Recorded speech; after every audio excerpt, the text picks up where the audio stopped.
Hello everyone, my name is Josh Burns, and I'm going to make a gun today using Element 3D and After Effects. Alright, here's the gun that I constructed of simple mask shapes, and we're going to go through how to make this gun. The different steps involved. I'm going to probably skip over some of the lighter duty stuff that most people are going to know already, like drawing mask shapes. That seems silly to show how to do that. And also, if you aren't familiar with Element 3D, go to videocopilot.net. There's lots of great introductory stuff there, and that can get you started. So before we start, I want to talk just a little bit about the design of the gun. You can design whatever you want. I'm not going to go through that because everyone designs differently. Sometimes you use reference, get some pictures, bring them in, some side views, that'll help. But whatever you're making, you have to plan, and that means making sure that you know what pieces are going to be in the same group. Right now what we're doing is we're having 2 parts in each group, except for one, which is kind of on its own. And you'll see that in a minute. Okay, so we're ready to begin. You can see that I have my different parts of the gun all lined up here. The first 2 groups, they're going to be paired up and lined up together to make the complex weapon. Here is the body, and then body extra, I called it.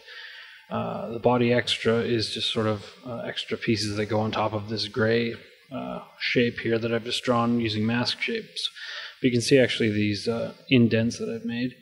Those are, the gaps are quite large. Now I've done this so that when I go and bevel them, they can actually close the gaps and create a nice beveled look and add that extra level of detail to the weapon. As you can see at the bottom here, I have sort of a clip that attaches on. This is based on a sort of a video game style gun. Something big, bulky, clunky, something that would shoot something very deadly. I don't know what. It's some sort of gun like that. So you can see I have 5 different groups.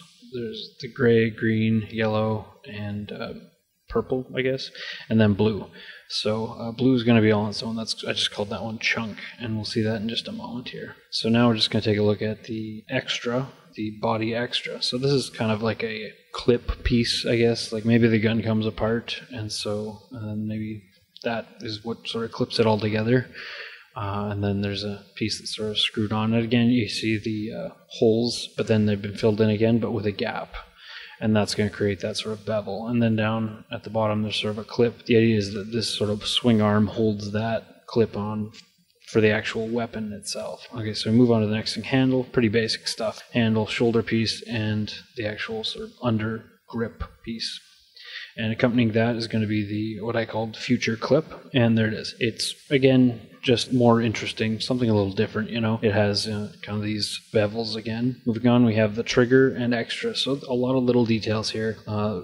Maybe a clip here where it would attach just some extra pieces here. That's for maybe the sight, so yeah.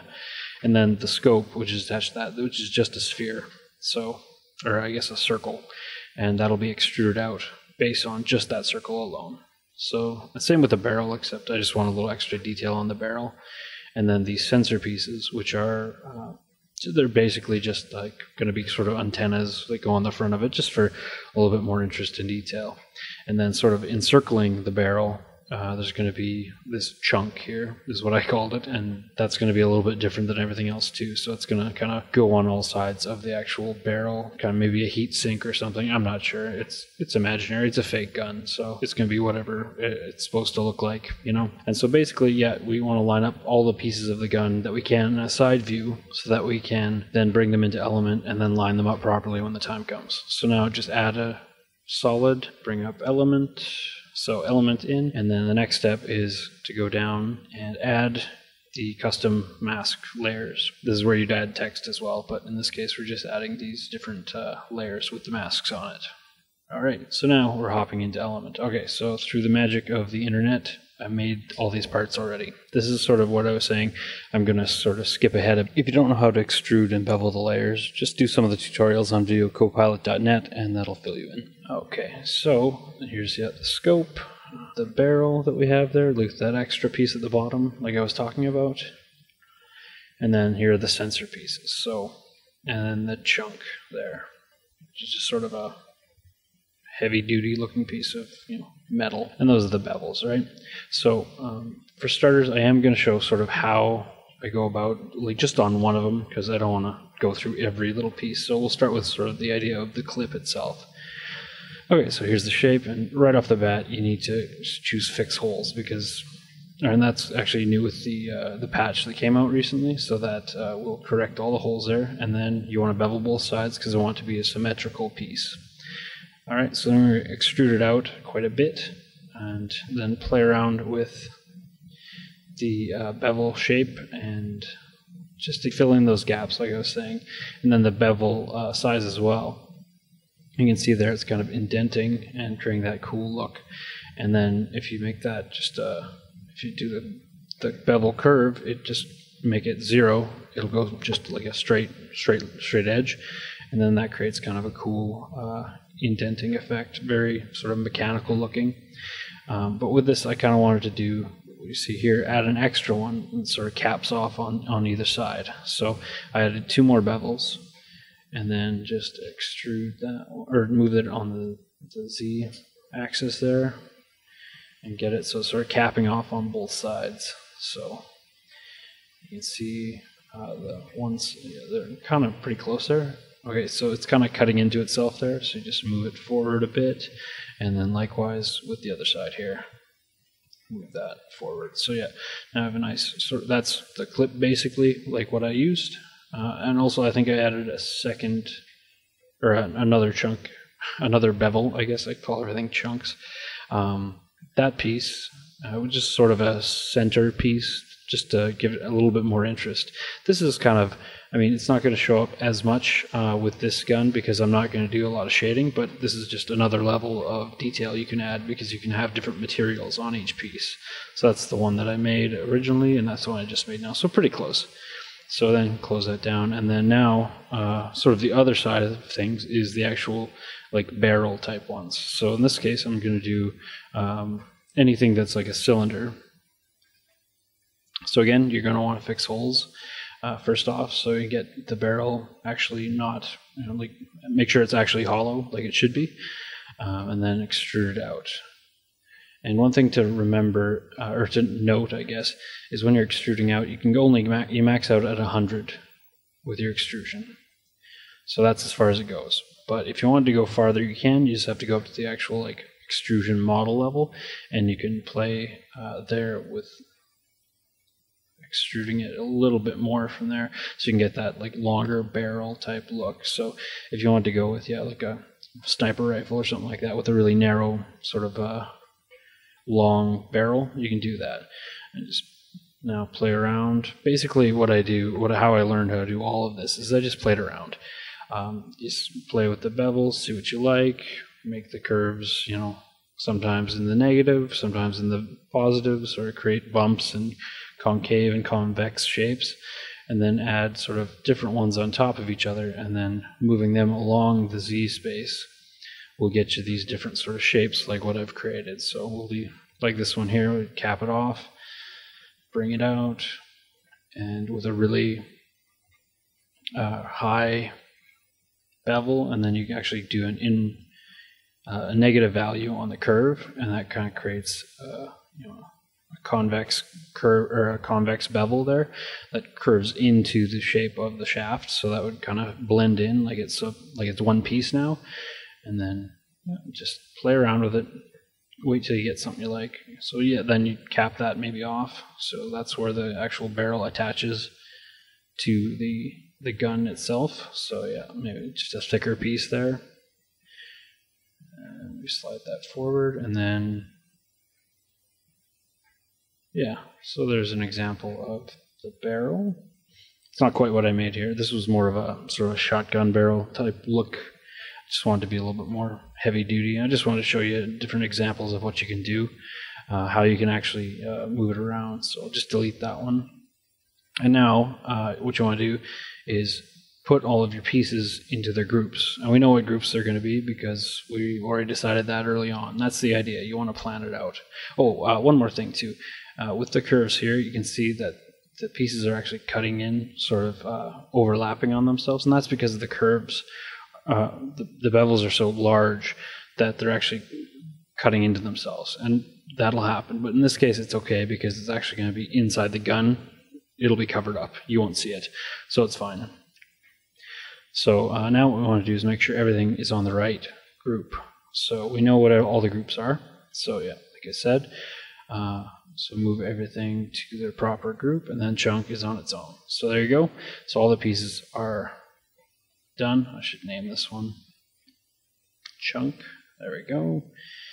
And then censored, and then each one is on the proper level that it should be on.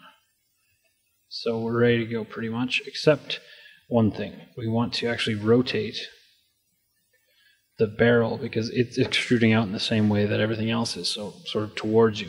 So you want to rotate those pieces so that they're facing the right way when you actually get into back into After Effects, because what it's going to do is it's going to be a challenge, because you'll actually have some pieces facing the wrong way, and you can rotate them easily in Element, but it's a lot easier if everything's facing the right way when you actually get in there. So that's great. You can just rotate it there, make sure everything's facing the way it should be. The pieces. All right, now you come in, and here's everything. And it's just sort of mashed on top of each other. Not exactly easy to work with, but it's starting to look good already, because you can kind of see how much detail we actually have from just these simple masks. So that's cool. So first things first, turn off the camera so you just get a nice clean side view. And then what I like to do is sort of isolate the different parts. So what I do, instead of having to like turn off the layers, I just click them over to the replicator array. So this will actually make the layers not appear. So that's pretty handy. So now to get both parts showing, you just click it over to 2 particles, and you can see now it's kind of on top of itself, or it's on top of the two pieces are there. They're kind of just like right on top of each other, centered, and the sizing isn't right between the two. So the idea is, what you want to do is you want to scale one piece. So do the main chunk here first and get it positioned properly, pretty much. Scale it to where it needs to be, not worrying about the side piece. We'll do that in a second. So now you go in and you actually change the scale here, so that you want to make sure that the two pieces are in relation to one another, the proper size. So just change this over to multiply so you can kind of see your underlying design. You can see it's still too big. So go back in and just scale it down on the bevel there. And now there it is. It's lining up, or it's pretty much the right size. So now with lining it up, instead of having it be just a point, set it over to 3D grid, and what that does is it builds automatically as a 3x3x3, and that'll make everything in the way. So you do a 1, 2, 1, and then they're just stacked on top of each other, and you can actually scale the shape to get them to line up sort of where it needs to be, and then you can actually adjust back into position, and there you go. And so now those two parts are lined up. And it's as easy as that with each of the groups. All you do is you just line them up, and then you line the two pieces up with each other, and then you line them up with the rest of the model. That's the basis of all these more complex items that I've made. So turn the camera back off, and then we'll do it again. Just go in, close it down. This time now we're turning on the handle and the clip. There we go. All right, so right now it's just showing the handle because you only have one particle selected. So we're just going to zoom through this because it's the exact same thing that we just did. So just scale it up, get it roughed in. Okay, pretty close there. Okay, yeah, that's good. And then bring in the second particle. Now it's way, way too big. So then again, scale it here. So I said about 15. Way too small. Okay, I think it was 23 that I ended up on, but I was on 25 for a bit there. So anyway, start again, 3D grid, and then 2 and 2, and then you can actually see here what I'm doing now is actually, because the 3D grid put them in with the clip on top of the handle, like vertically, I want to switch that, and it's just randomly how it decides what particles are picked for where, but if you adjust the random seed is what I was doing there, and that actually gets the different layers lined up differently. And the random seed is actually going to come and play a pretty big role a little bit later on too, and that's with the chunk layer. So, all right, so now I've adjusted that, and then now they're just sort of aligned up and like vertically. But if you want to adjust it a little bit more, what I do is I go into scatter XYZ, because when you're scattering two pieces, what you get is you're just moving them in relation to one another. If there's more than three or more than two pieces, then you'd be moving everything sort of all wonky, and it'd be very hard to understand. So, and this is where I changed it back to 23. There we go. So now it's the right size. But yeah, so you can't do it with more than two pieces because it just becomes too random for you to be precise enough to get the look that you want, unless you're okay with random, which I mean works in some cases, because sometimes you just want to build a bunch of like complex pieces and have them all mashed on top of each other, and that'll create a cool look all in itself. But in this case, we want it a very specific look, and so here's our gun. It's coming together. Looks pretty good. It's not lethal yet. It doesn't have a barrel or a trigger, so that's what we'll do next. So this, again, we're going to speed up. This is the exact same process one more time. Very simple.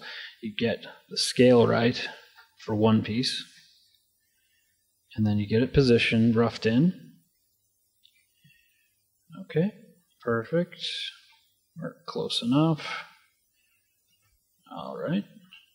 Looking good. Pieces are showing where they should. And then 3D grid again, so that brings in the scope. It's gigantic, so we'll have to scale that in. But first I want to adjust the random seed, so I have the scope on top because the scope is quite a bit, or should be positioned quite a bit higher. So then scale it down. In this case, I just went with 23 again because it worked for the clip, but I mean, obviously everything is going to be different. So then you can adjust your height, and then again, the scale of the shape itself, your particle, your 3D grid shape, and then again, we're using scatter on the x-axis to sort of get the position of everything else right. And there we go. Now we have the trigger and we have a scope. Still not lethal, no barrel yet. So that'll be next. So then go back in, turn these guys on, the barrel and the sensor. Okay, so they're there. You can see them. Now go. This time it's going to be a 3D grid with three pieces because I want sensors on top and on the on top and bottom of the barrel. So in this case, again, we're going to go and scale it down and move it forward.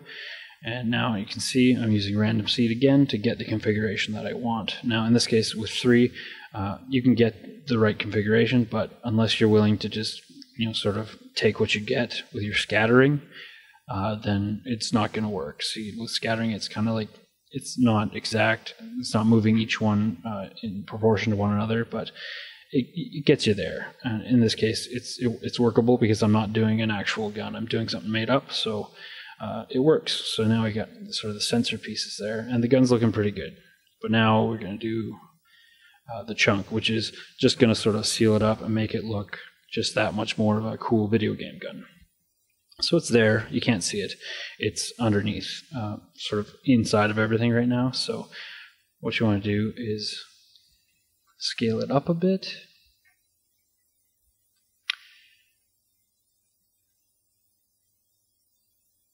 Okay. And then with the particle emitter, instead of doing a grid, we're going to do a ring. So now I just position like this, kind of like a crossbow, but that's not what we're doing. So we put 4 in because we want 4 different pieces. All right, there we go. So then we're going to go into the actual particle look and play with the rotation. So here we rotate it so that all the pieces are sort of standing up. There we go. Everything's lining up. Okay, and then we go into the rotation of the actual particle projector or whatever it's called. I use the program lots. I just don't remember what all the things are called. All right, and now we're going to scale it in a bit, scale it down the pieces,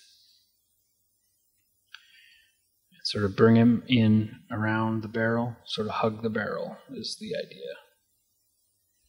with this. Alright, so let's see how that goes. Bring that in. I'll scale them down a bit more.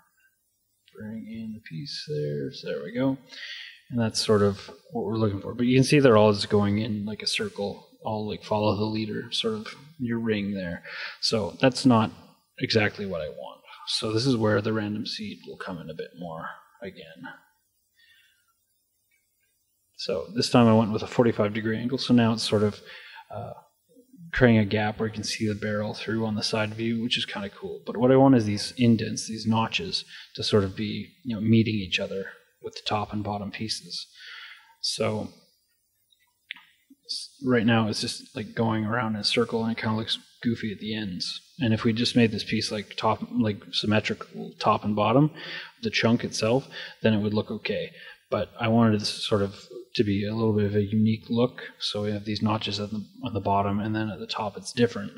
So in here what we do is go into the particle look, and there's the rotation angle.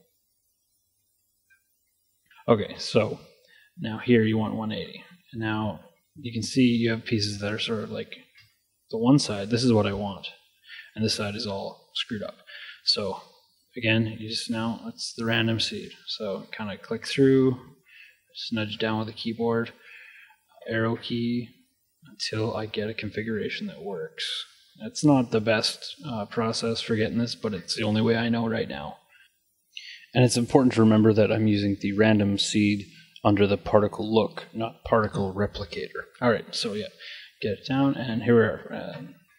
There. So now we have this sort of symmetrical, kind of mirrored image here where you can see the barrel below, and I just want to scale it down a little bit, or maybe slide it back so that you can sort of, the barrel tip is kind of more visible in the front view. So that's kind of cool. And you have that little bit of sensor popping out. I think it's a gun that any self-respecting Space Marine would be happy to carry into battle.